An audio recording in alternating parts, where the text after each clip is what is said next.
Sidang jamaah majelis Jumat yang insya Allah dimuliakan dan dirahmati oleh Allah Subhanahu wa Ta'ala. Dalam Al-Quran ada 3 perintah Allah yang sifatnya serangkai. Artinya ayat yang satu tidak diterima apabila ayat rangkaiannya tidak dilaksanakan. 3 ayat itu, yang pertama, atiullaha wa atiur rasul. Taatlah engkau kepada Allah dan taat pula lah engkau kepada Rasulnya. Artinya taat kepada Allah, baik dia punya solat tapi mengkhianati Nabi, tidak mengakui Muhammad sebagai Nabi terakhir, maka sesungguhnya taatnya kepada Allah ditolak. Sebaliknya, cinta kepada Rasul, sayang kepada Rasul, rajin bersalawat kepada Nabi, tapi tidak mencintai Allah dan puncaknya dia tidak sholat, maka taatnya kepada Rasul sia-sia. Perintah serangkai yang kedua, yaitu aqimis salat wa atus zakat. Tetongang isam pajange wajah isekemu. Orang yang mendirikan sholat, lalu dia kaya tidak mengeluarkan zakat, sholatnya akan sia-sia. Demikian sebaliknya, bagus sholatnya, 5 waktunya lengkap, sholat sunatnya cukup, tapi tidak membayar zakat, salatnya pun akan sia-sia. Yang ketiga perintah serangkai, anis kurli wali walidayku. Bersyukur engkau kepada Allah dan bersyukur pula lah engkau kepada kedua orang tuamu. Artinya apa? Ada orang yang baik agamanya kepada Allah, cinta kepada Rasul, sholatnya bagus, puasa Senin Kamisnya baik, tahajudnya tiap malam, tapi dia tidak urus orang tuanya. Dia durhaka kepada kedua orang tuanya. Maka taatnya, cintanya kepada Allah dan Rasulnya akan sia-sia. Ayat serangkai yang ketiga inilah yang kita akan fokus membahas pada khutbah Jumat kali ini. Birrul walidain, berbuat baik kepada kedua orang tua. Sebagai gambaran sederhana betapa pentingnya kita taat kepada orang tua, maka saya sampaikan sebuah kisah yang juga pernah diceritakan oleh Rasulullah. Cerita ini masyhur di antara pesantren, di antara para ulama, populer di antara para santri. Cerita ini ketika Nabi berkisah. Ada seorang anak muda, bagus sekali agamanya. Nih adik-adik yang ada di atas jangan ribut. Inilah kalau orang tuanya dia lepas anaknya sholat. Mestinya adabnya itu kalau bawa hari Jumat, itu anak-anak kita simpan di samping. Jangan kau enak duduk dengar khutbah baru kau bilang sama anakmu pergi mau main. Nah ini nih berkeliaran di atas. Mestinya ada di sampingnya orang tuanya itu. Mungkin orang tuanya nggak datang sholat Jumat. Sidang Jumat yang saya muliakan, Nabi menceritakan anak muda makesing bagaimana. Kira-kira kok ke batu licing, yasangi remaja masjid, bagus agamanya. Tapi suatu ketika dia lagi sholat sunnah. Sholat sunnah hukumnya sunnah. Menjawab panggilan orang tua hukumnya wajib. Allahu Akbar. Lagi sholat. Tiba-tiba ibunya memanggil. Jurais, tal. Jurais, sini kok. Jurais bingung. Saya lanjutkan sholatku atau saya jawab panggilan ibuku. Dipanggil kedua kalinya. Jurais, tal. Oh Jurais, lomai, sini kok. Jurais tidak menjawab. Panggil ketiga kalinya, Jurais, tal, sini kamu. Dan mamanya tidak tahu Jurais lagi sholat sunnah. Akhirnya ibunya kecewa. Kurang ajar ini anak. Setengah mati aku hamilkan. Setengah hidup ku lahirkan. Bersusah payah ku susui. Ku didik, ku besarkan. Saya panggil dan dia tidak jawab panggilan saya. Saya ulang. Ibunya tidak tahu kalau anaknya lagi sholat sunnah. Marah ibunya dan bersumpah. Ya Allah, jangan mati Jurais sebelum ketemu orang jahat. Ringkas kisah. Akhirnya Jurais difitnah. Seorang perempuan mengaku perempuan cantik, hamil. Lalu dia teriak kemana-mana di kampung. Saudara-saudara sekalian, kamu tahu Jurais? Kamu kenal Jurais? Ya, itu yang kerjanya di masjid saja.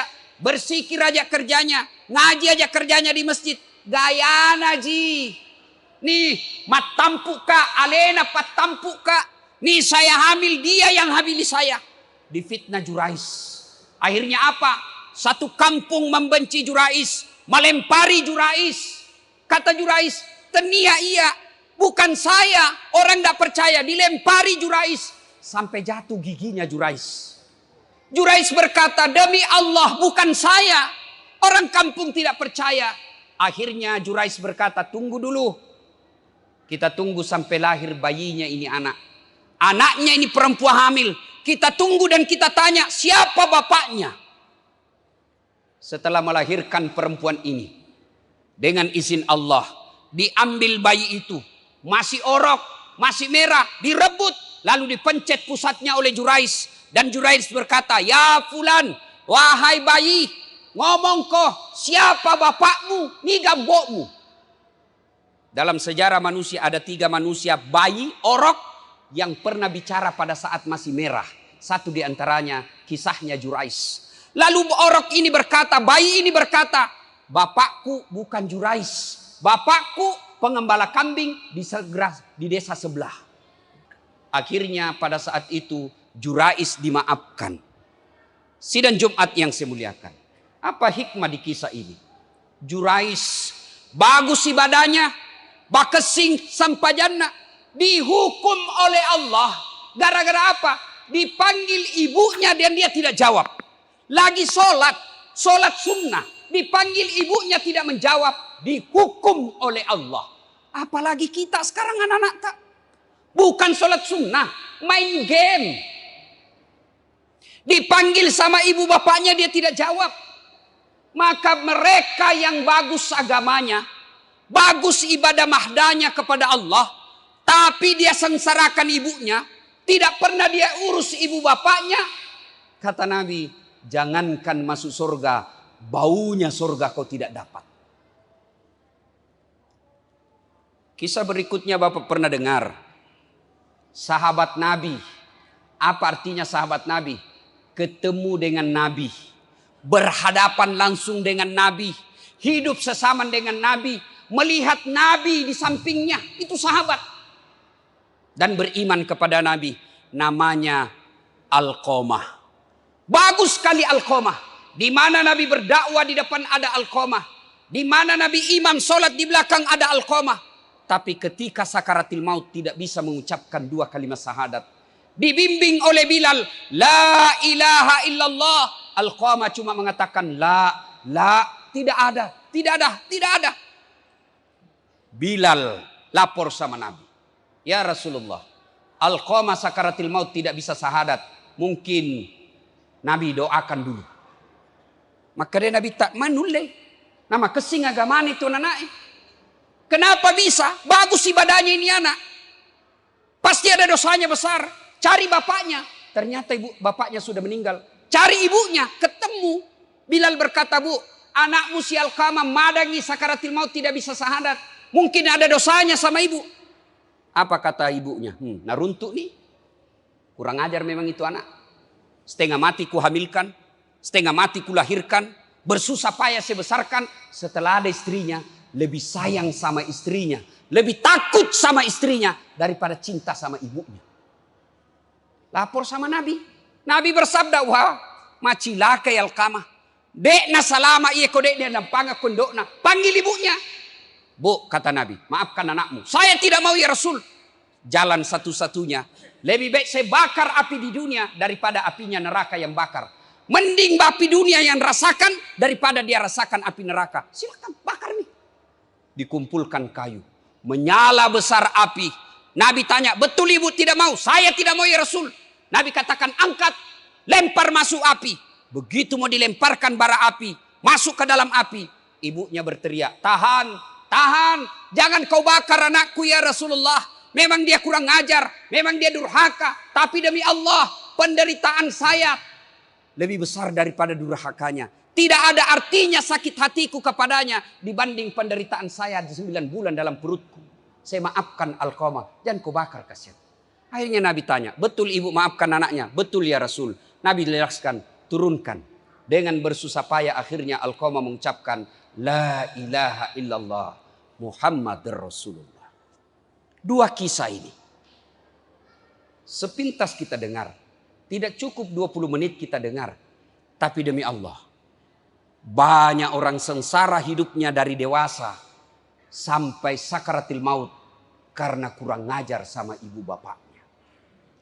Saudaraku yang ada merantau dari Kalimantan, dari Sulawesi, dari Jawa, dari Papua, bertahun-tahun sudah di Batu Licin cari nafkah. Kenapa hidupku susah? Salah satu sebabnya kau lupa orang tuamu. Kenapa hidupku sengsara? Kau lupa orang tuamu. Apalagi bapak ibu yang ada orang tuanya serumah. Orang tua sudah mulai uzur. Orang tua sudah mulai tua, sakit-sakitan. Lalu bapak memperdengarkan kalimat yang menyakiti hati orang tuamu. Demi Allah, itu menggetarkan arasnya Allah. Allah subhanahu wa ta'ala berfirman, Imma yablughanna indakal kibra ahaduhuma au kilahuma fala takullahuma uf wala tanharhuma wa kullahuma kaulan karima.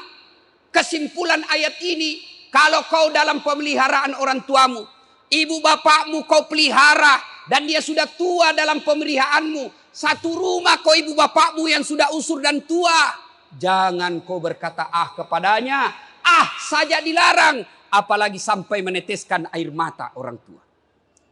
Adik-adikku sekalian yang masih muda-muda, yang masih cari kerja, kalau kau mau dapat kerja yang baik, tidak usah kau cari muka sama pengusaha. Tidak usah kau cari muka sama tim sukses bupati. Rugi kalian cari muka sama pejabat, mereka ada masa jabatannya.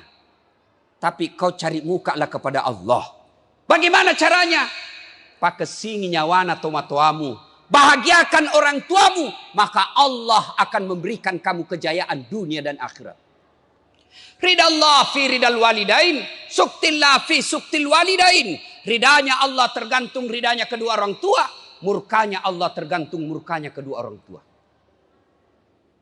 Saudaraku, bapak ibu yang saya hormati, selesai hari Jumat ini, sholat Jumat, mari kita koreksi bagaimana kecintaan kepada orang tua.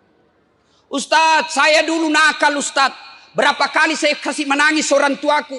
Sering saya teteskan air mata orang tuaku. Saya kecewakan orang tuaku. Saya permalukan orang tuaku Ustadz. Tapi saya sudah tobat. Masalahnya Ustadz, dek ni gaga tomatoaku. Sudah dikubur orang tua saya Ustadz. Tidak sempat dia lihat saya tobat seperti sekarang ini. Bagaimana cara berbuat baiknya? Kata Nabi, ada 3 cara berbuat baik bagi mereka yang sudah meninggal orang tuanya. Yang pertama, doakan almarhum almarhumah. Doakan ibu bapakmu. Dan mendoakan orang tua sudah meninggal tidak banyak kita minta. 4 minimal kita minta. Ya Allah, ampuni dosa orang tuaku. Terima amal ibadahnya.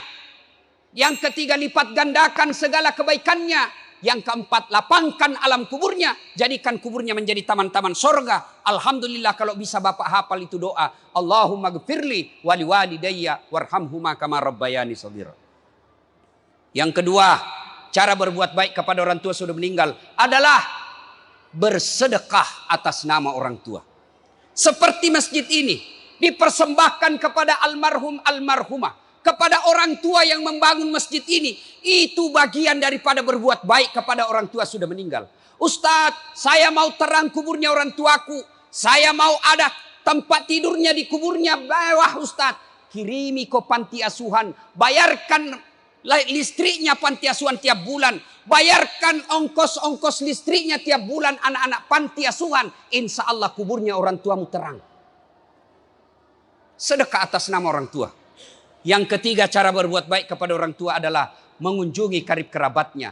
Ada saudaranya bapak kita, temannya bapak kita, temannya ibu kita, selalu dia temani majelis talim. Ibu sudah meninggal, cara berbuat baiknya, datangi karibnya, datangi sepupunya, datangi saudaranya. Itu cara berbuat baik kepada orang tua yang sudah meninggal. Sidang Jumat yang saya muliakan. Kemudian bagi kita yang masih hidup orang tuanya, ada model kita durhaka yang kadangkala kita tidak sadari. Apa? Na telpon ki bapak tak di kampung. Na telpon ki indok tak ko kampungnya dari Sulawesi. Begitu kita dia telpon kita, bos kita lagi menelpon, juragan kita lagi menelpon juga. Biasanya apa jawabannya anak modern? Mak, sebentar saya telpon kona, bosku lagi menelpon. Akhirnya apa dalam hati ibunya? Oh, anakku kasih lebih takut nih sama bosnya, lebih nahormati nih bosnya daripada saya. Maka ibu kita kecewa, pada saat itu jauh rahmat Allah darinya. Sidang Jumat yang saya muliakan, tidak usah panjang cerita. Bagi mereka yang durhaka kepada kedua orang tuanya, namo makasih sempajam. Al jannatu takhta aqdamil ummahat. Surga itu berada di bawah telapak kaki ibu. Pertanyaan, kenapa anak-anak kita sekarang makin tinggi sekolahnya makin kurang ajar? Makin disekolahkan ke luar negeri makin tidak ada tata keramanya. Salah satu sebabnya hubbi aklil haram. Anak tak selalu dikasih makan uang haram. Kita zaman kecil masih ingat kita semua itu? Jangankan bicara kasar sama orang tua. Ipole wajo-wajona tomatuai pak pimali. Lewat saja sama depannya orang tua kita tabe-tabe. Sekarang anak-anak kita mau diinjak-injak ketika bapaknya mau tidur. Maka anak seperti ini meskipun tinggi sekolahnya, tapi kalau tidak pandai menghormati orang tuanya, semua ilmunya tidak ada gunanya. Mudah-mudahan Jumat kali ini koreksi buat kita semua. Pulang nanti, mari muliakan ibu bapak yang masih hidup. Berdoa kepada Allah. Allah panjangkan umur kita. Allah panjangkan umur ibu bapak kita. Allah murahkan rezeki kita agar bisa membalas sisa-sisa kebaikan orang tua kita di akhir hidupnya. Dan anak-anak kita, Allah hadirkan anak-anak kita yang pandai berbuat baik kepada kedua orang tuanya. Demikian, semoga ada manfaat. Lebih dan kurangnya mohon dimaafkan. Nun wal kalami misturun. Billahi fi sabilil haq. Barakallahu li wa lakum wa izza'il mu'minin. Innahu huwal ghafurur rahim.